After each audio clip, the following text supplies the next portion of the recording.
Ammo yeroo shaamaa ta'a.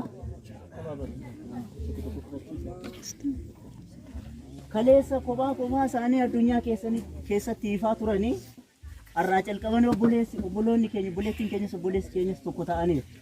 Isa kaleessa kophaa ibsachaa turan har'a ammoo tokko ta'aniitu jechaadha. Baga sin gargaareedhaan. Baga sin gargaare.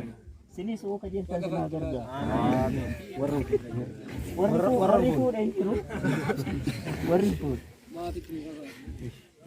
Amma gaa tokko ta'uu isaanii tokko irratti qabsiisu. Qabsiisanii isa sanan dhaaba. Idda tarkaa.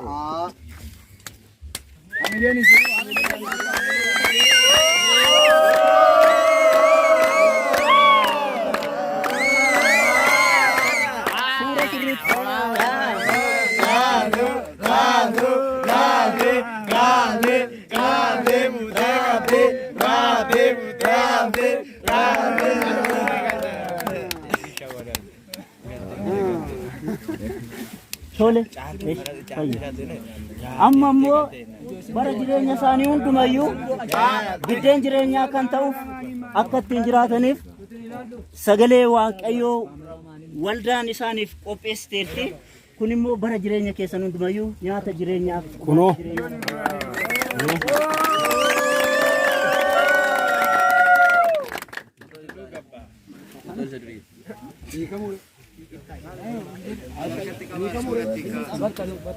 Suuri hojii jira.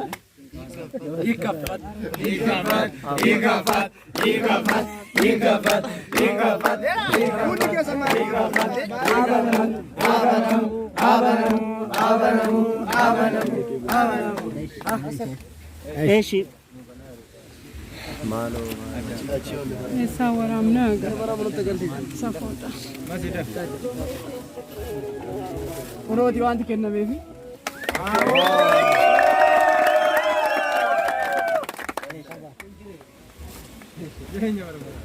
Maqaan waaqayyoo eebbifamu. Egaa amma immoo yeroo kennaa obboleessa keenyaafis obboleettii keenyaafis kennuu barbaadan yeroo kanatti fayyadamne kenna yeroo itti kenninuuf hin ta'a jechuudha. Amilee. Kenna.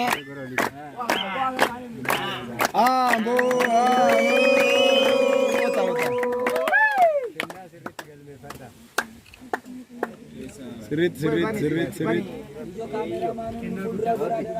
Kenna guddaa.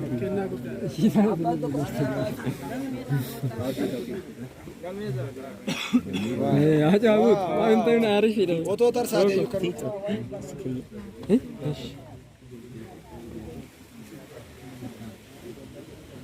Yaka. Tole. Eeshi egaa obboleessi keenya iddoo isaatti deebi'a mirga ishiitti deebita.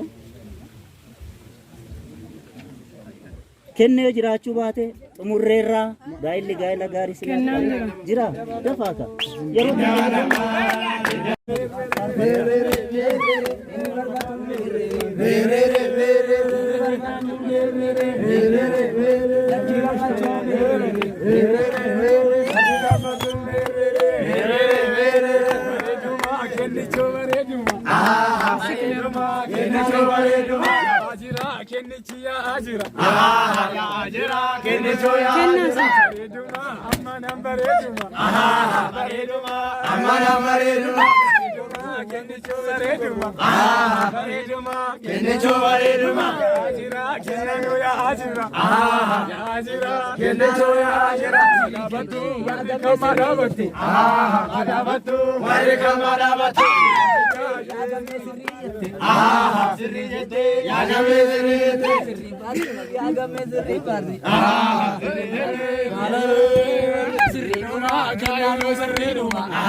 Video ko rin gati sa meron internetin.